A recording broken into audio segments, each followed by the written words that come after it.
Bonsoir, bonsoir la famille. Par la grâce de Dieu, nous sommes en bonne santé. Alors, ayons le courage de dire merci au Seigneur Jésus-Christ, car c'est lui notre lumière.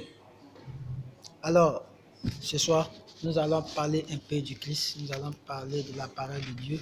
Mais bien avant, nous allons parler du coronavirus, du Covid-19.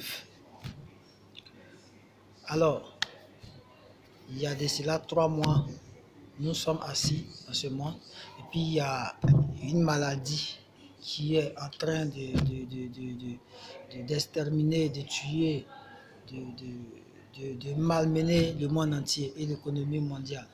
Alors, nous ne pouvons pas s'asseoir sans rien dire. Nous ne pouvons pas s'asseoir sans invoquer le nom de Christ. Nous ne pouvons pas nous asseoir sans invoquer le sang de Christ. Alors, bien avant, nous allons ici donner les moyens de prévention. Bien avant, voici, ça c'est mon gel hydroalcoolique, un allié face aux épidémies. Alors, si vous êtes en face des gens, vous êtes dans la rue, n'ayez pas peur, n'ayez pas peur. Nous n'allons pas avoir peur quand même. Alors, nous devons être vigilants. Alors ici, nous avons ici les moyens de prévention. Alors, bien se laver les mains. Le premier geste barrière. 2. Le gel hydroalcoolique, un allié face aux épidémies. 3. Le masque dans certains cas seulement, puisque chez nous ici en Côte d'Ivoire, il n'y a pas de cas graves, donc on n'est pas trop concerné à cela. 4. Nettoyer régulièrement les surfaces et les objets courants. 5. Ne pas se toucher le visage. 6. Éviter les contacts proches. 7. Éviter de consommer les produits d'origine animale, crus ou mal cuits. 8.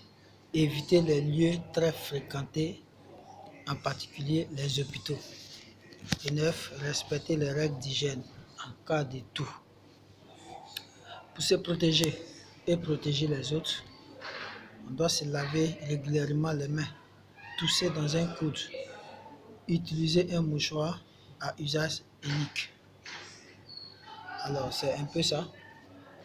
Donc, nous n'allons pas faire des histoires, nous n'allons pas faire ça, nous n'allons pas faire de la polémique par rapport à ce genre de choses.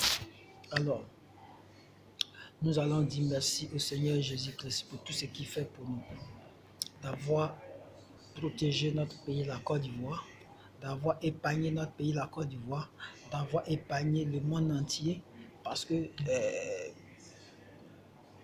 cette maladie, ça aurait peut-être éliminé actuellement des milliers de millions de personnes. Mais grâce aux prières, grâce au Seigneur Jésus-Christ, grâce à la lumière du monde, nous sommes en vie. Alors, voici, nous devons nous lever et rendre gloire à Dieu. Nous devons nous lever et dire merci au Seigneur Jésus-Christ. Chaque jour, quand nous nous levons, nous devons dire merci à Dieu. Quand nous sortons, quand nous rentrons à la maison, nous devons dire merci au Seigneur Jésus-Christ de Nazareth. Alors, nous n'allons jamais cesser de proclamer son nom. Parce que celui qui est en Jésus, celui qui est en Christ, celui qui croit en Christ, celui qui croit à la parole de Dieu, celui qui croit que Jésus-Christ est son sauveur, cette maladie, ce n'est rien. Ça va passer à côté. Voilà. C'est un phénomène. Bon, comme les gens le disent, peut-être un phénomène, mais moi je ne vois pas. Parce que nous avons la parole de Dieu en nous. Et nous prions, notre prière est que Dieu en œuvre.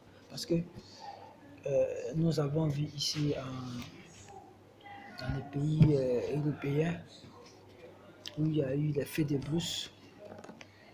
On a vu plus de 2 mois, 2 à 3 mois. Nous avons vu des inondations en Europe, partout dans le monde entier. C'est Dieu qui est en train de parler. Alors ouvrons nos yeux, et confions-nous en Jésus-Christ. Ouvrons nos yeux et convertissons-nous. Ouvrons nos yeux et nos cœurs au Christ. Acceptons le Christ du moment où il est l'heure. Il est là, il nous tend la main. Ne soyons pas orgueilleux. Venons en Christ et confions-nous toutes choses. Alors, la Bible nous dit, dans le livre de Psaume 91 à partir du verset 1, que celui qui demeure sous l'habit du Très-Haut repose à l'ombre du Tout-Puissant. C'est-à-dire, nous sommes aujourd'hui là et nous faisons beaucoup confiance au Seigneur. Nous sommes cachés derrière le manteau du Christ. Nous ne craignons rien, que ce soit une maladie, que ce soit les attaques mystiques. Nous, on s'en fout. On s'en fout. Même si, dans les cas contraires, si ça vient, on s'en va. Si que c'est moi, je sais où je m'en vais, c'est de ça il s'agit. Et c'est de ça il est question. Alors, chers amis, chers parents, vraiment, bénissons le nom du Seigneur et bénissons le nom de Christ. Bénissons Jésus-Christ, car c'est de lui les questions. Parce que nous fréquentons beaucoup de choses, nous faisons beaucoup de choses, nous faisons des choses qui vont contre la volonté du Christ. Alors, si nous n'arrêtons pas, c'est un avertissement. Si nous n'arrêtons pas, Dieu ne va pas nous pardonner. Voilà. Donc, je reviens pour plus de détails, pour parler un peu de la parole de Dieu. Parce que Dieu, si sur tout ce que Dieu nous a fait pour nous, si nous n'avons pas le courage de proclamer son nom, si nous n'avons pas le courage de le louer et de parler de lui, je sais que nous le sommes là. Alors merci, merci. Père, ce soir, je bénis ton nom pour ce temps, ce moment que tu as passé avec nous. Tu as permis de passer avec mon pays, pour ce temps qui m'a permis de passer avec mon peuple, la Côte d'Ivoire. Je te remercie. Et protège le monde entier, protège les Ivoiriens, protège tous ceux qui vivent sur cette terre et protège tous ceux qui ont souffert de vie contre cette maladie. Dans le nom du Père, du Fils et du Saint-Esprit. Amen. Je vous dis, chers amis, bien avant de commencer, au début de cette vidéo, quand vous allez commencer, likez, partagez et aimez. Abonnez-vous à ma page. Il y a plein de choses à l'horizon. Il y a plein de choses dans le futur que nous allons faire. Merci. Bonne soirée. Que la paix de Christ soit avec vous.